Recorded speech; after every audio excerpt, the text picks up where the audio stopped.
je me prénomme Odile.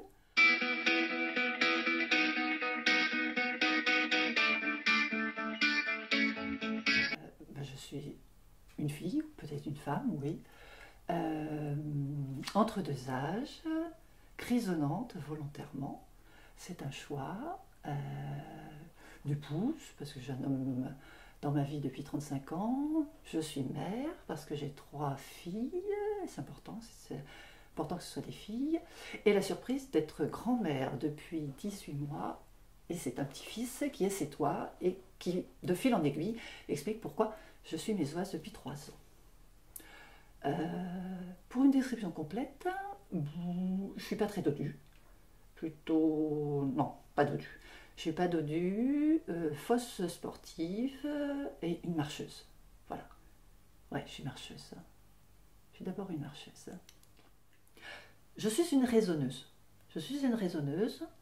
J'ai besoin de donner du sens aux choses, même les choses, alors bon, les choses matérielles, les choses pratiques, mais y compris quand ça...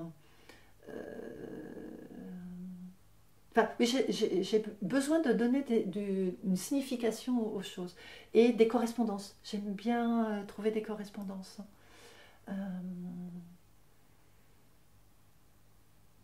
Euh, oui. Et puis après, mon homme vous dira que j'aime bien avoir raison. J'aime bien avoir raison. J'admets que, ayant raison, les autres n'ont pas forcément tort, parce qu'il peut y avoir plusieurs prismes sur une même réalité. Mais quand mon raisonnement consiste à défendre une conviction à laquelle je suis attachée, je peux être pénible. Oui, je peux être pénible. Enfin, si j'ai raison, voilà. Je suis du signe du Sagittaire. Donc né en hiver, enfin bon voilà, et c'est certainement pas neutre, mais le Sagittaire dans le dessin, c'est une bête à 4 pattes, qui a 4 pattes qui sont bien ancrées dans la terre, donc c'est quelqu'un qui, voilà, c'est un être fabuleux d'ailleurs, mais qui est bien ancré dans les réalités terrestres, avec un corps de cheval, et donc il y a tout à la fois la majesté, la force, certainement la rapidité. Et puis c'est un buste d'homme, d'ailleurs. Enfin bon, pour moi, peu importe que ce soit un homme, mais en tout cas, c'est un être humain. Et il a un arc tendu avec une flèche, et donc c'est quelqu'un qui est ancré, mais qui est une tête raisonneuse, mais qui a néanmoins un objectif et qui est sûr d'atteindre son objectif, hein, et qui a une finalité. Il est là, voilà, il y a un projet, il y a une ambition saine, et il y a un objectif, qui a du sens. Peut-être la bienveillance, le souci de la bienveillance en tout cas. Et puis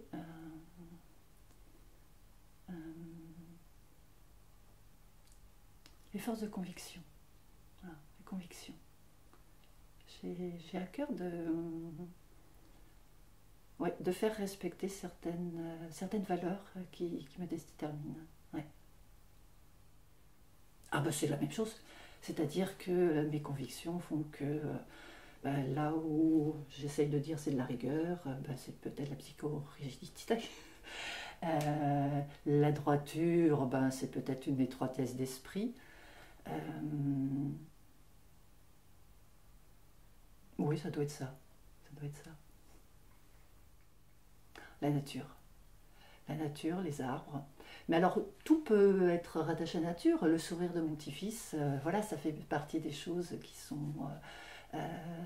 qui sont offertes. Mais la joie, oui, c'est pouvoir marcher dans la verdure. Voilà. Ça, c'est essentiel pour moi. C'est essentiel. La douleur des autres. Ouais. Quand je ne peux pas consoler, enrayer un processus négatif, la douleur chez les autres. Alors ça peut être simplement des événements intimes, familiaux, mais de façon plus générale, quand il survient des choses tordues, violentes, et que je ne peux pas m'interposer. Si je ne peux pas contrarier un événement, une circonstance qui va être douloureuse pour autrui, ça me frustre. Et par ricochet, ouais, ça, c'est compliqué pour moi. C'est compliqué. Je crois que, intimement, oui, comme je suis dans ce culte de l'excellence, ou enfin, il faut faire tout bien. Voilà, j'ai été construite comme ça. Je me suis construite comme ça. Comme il faut faire tout bien, si je ne parviens pas alors que je pense qu'il y a la nécessité d'intervenir, donc pour moi, oui, c'est compliqué pour moi. Mais derrière ce sentiment qui est assez égoïste, il y a le souci de l'autre. Et tout est mêlé. Tout est mêlé. Il peut y avoir une réponse très philosophique et que tout le monde devrait avoir. C'est peur de ne pas avoir pris le temps et la précaution de dire je t'aime à tous ceux que j'aime.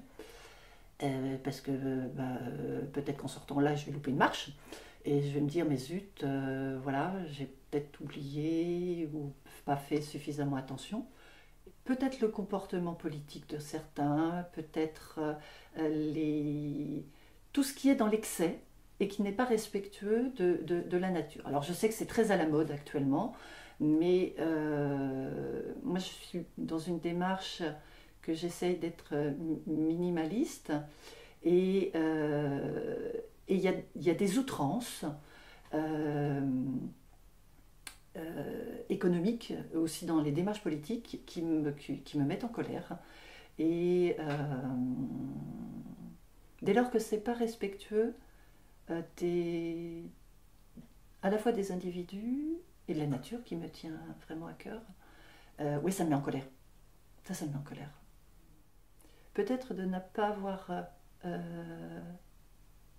compris ou mesuré ou assez vite tout l'amour sincère que me portait mon homme. Enfin, quand il m'a dit qu'il me trouvait jolie, alors que moi, enfin, j'ai mis 53 ans à penser que j'étais pas jolie. Enfin, je pense toujours que je ne le suis pas, mais j'aurais dû accepter émotionnellement que lui me trouve comme telle. Et du coup, il a porté notre histoire à bout de bras un bon bout de temps. Il la porte toujours et j'ai dû être compliquée dans notre histoire. J'ai dû, oui, être plus compliquée pour lui que lui ne l'est pour moi. Et du coup maintenant, enfin, ça fait 35 ans de compagnonnage, donc ça tient toujours, mais je me dis, zut, j'aurais pu être plus cool ou plus tolérante vis-à-vis de moi-même. Ça aurait été plus simple, ça aurait été plus joyeux. Il y a eu des moments qui ont été, oui, qui ont été pénibles. Voilà. Alors, vous répondre maintenant, c'est de dire que je suis en train d'apprendre à acquérir, parce que c'est un travail, acquérir de la souplesse. Alors que jusqu'à peut-être à peine 2-3 ans, je pense que mon atout, c'était la rigueur, la rigidité, la droiture, mais en même temps, ça peut être un défaut, une faiblesse. Parce que ce qui est trop rigide peut casser parce qu'il y a des fragilités intérieures. Et depuis 3-4 ans, je fais de la gymnastique et du yoga. Enfin, je ne sais pas s'il faut s'appeler ça du yoga parce que je le fais à ma façon. Et je me suis rendu compte que je pouvais... Voilà, il y a de la souplesse corporelle qui se construit jour après jour. Et mon homme dit que c'est plus souple dans la relation aux autres. Puis après, l'endurance. Alors, je suis endurante, donc s'il y a le feu, je vais marcher très très vite. Je ne sais pas courir. Je ne sais pas courir, mais ouais, je suis endurante et je marche 10 km chaque jour. C'est une base. Si je peux en faire 20, c'est mieux. Voilà, chaque jour. Et si j'ai pas marché, eh ben, ça me peine, et puis je peux être pénible.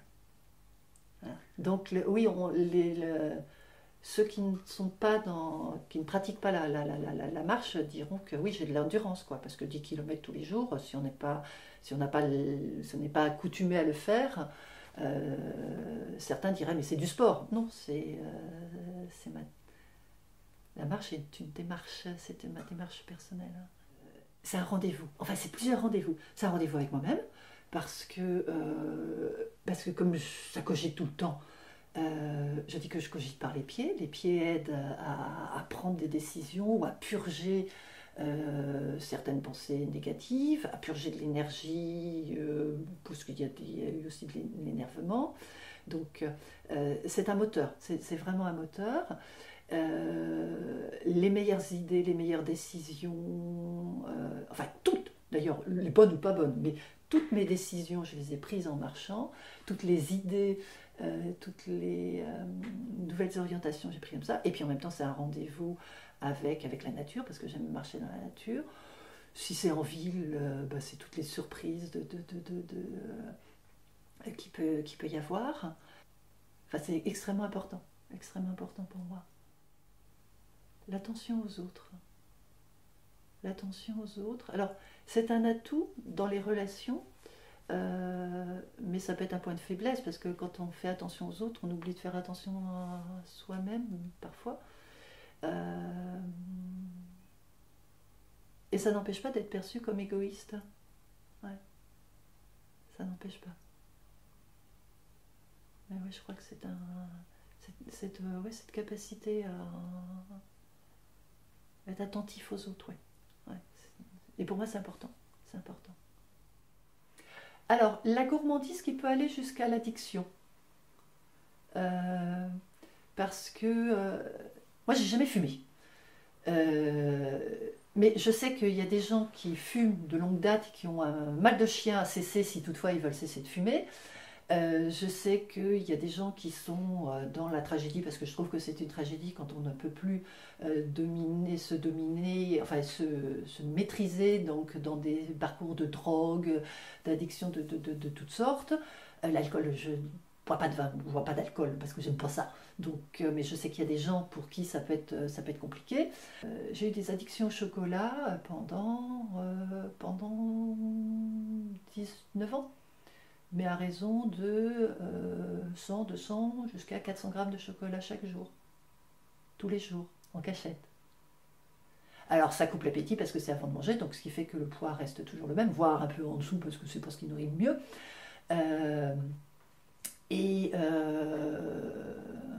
Donc ça procède de ce qu'on appelle des compulsions alimentaires ou autres. Bon. Mais j'étais arrivée à un niveau d'addiction, parce que c'est le terme, où si je ne l'avais pas, l'humeur s'en ressentait, quoi. Alors, en faiblesse physique, mais c'est psychologique, ce qui est encombrant, c'est ce rapport à mon corps qui est compliqué. Puisque j'ai du mal à m'apprécier. Donc je suis toujours dans l'autocontrôle, pas assez d'ODU, mais trop de grammes, voilà.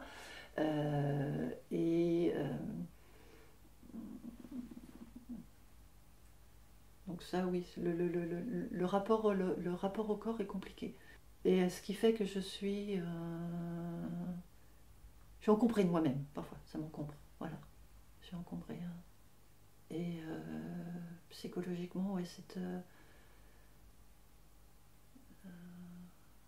cette rigueur est un peu, ouais, c'est rigide. C'est rigide. Oui, c'est rigide. Mon homme dit, mais elle ne travaille jamais. J'ai travaillé beaucoup. Je partais à 7h du matin, je rentrais à 20h. Je travaillais pendant 25 ans intensément, j'ai adoré ça, et en même temps j'étais toujours en colère contre l'institution qui n'était pas conforme à mes convictions, à mes principes. Et donc j'ai lâché, donc ce qui fait que là j'ai démissionné. Et alors que je bossais, donc j'ai par 3 fois pris des dispos en disant je vais tout lâcher. Et à ce moment-là, donc, et maintenant, je lis, donc il y a 250 pages chaque jour au moins. Il y a toujours plusieurs livres en même temps. Alors, c'est fonction des thématiques, c'est fonction des formats, parce qu'il y a celui qui est dans le livre de poche qui est dans la poche, il y a le livre souple qu'on lit au lit, il y a le beau livre qu'on lit à plat. Il y a plusieurs thématiques, donc je lis. Il faut, voilà, au moins 250 pages par jour. Et après, c'est la marche. C'est la marche, donc, parce que pour faire les 10 km, voilà, il faut marcher au moins 2 heures, ou en petite balade, oui, c'est 2 heures par jour.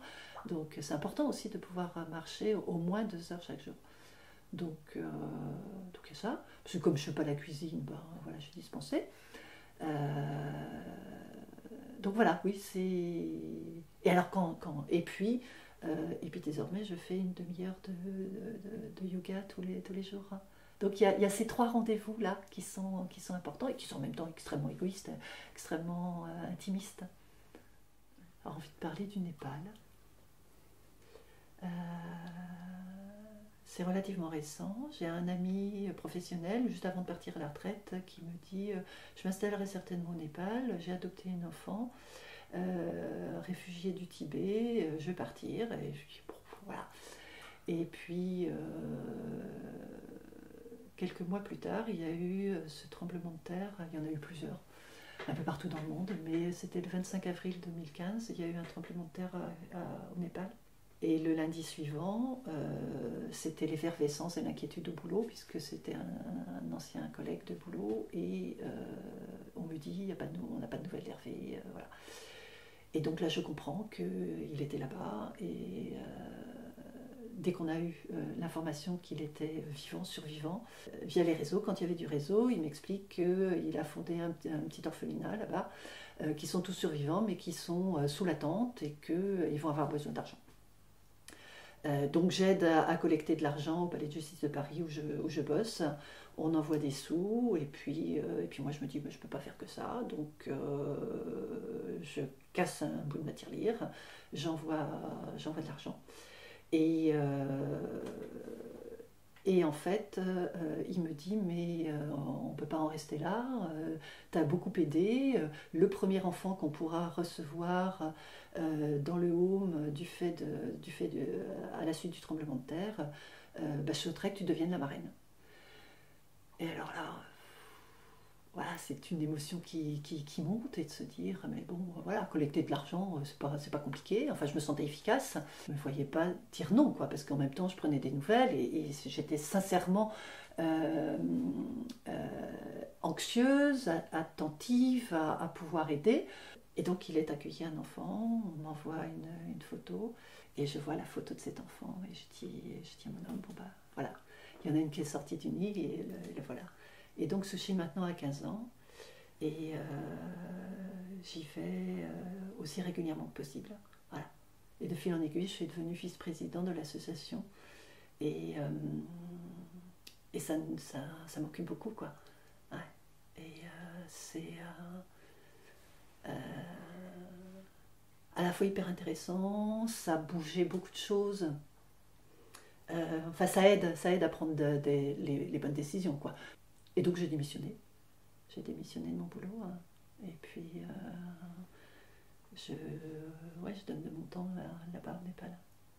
L'association s'appelle BNT, B pour Bourgogne, parce que les fondateurs, Hervé, que j'ai évoqué, est originaire de la Bourgogne. B, Bourgogne, N pour Népal, T pour Tibet. L'affection que les gens se portent. Alors les valeurs marchandes, moi ça ne me... Je dirais que j'aurais peut-être même une réticence. Non, parce que l'argent peut être honorable, et puis c'est un procédé d'échange entre les uns et les autres, mais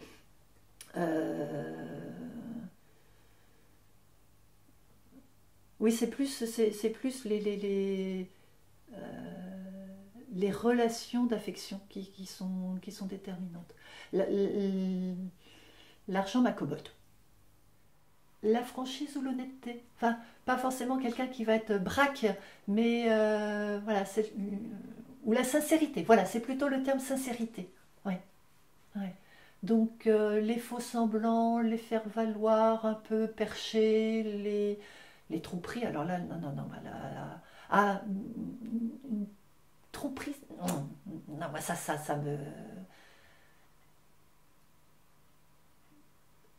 va pas, c'est pas possible.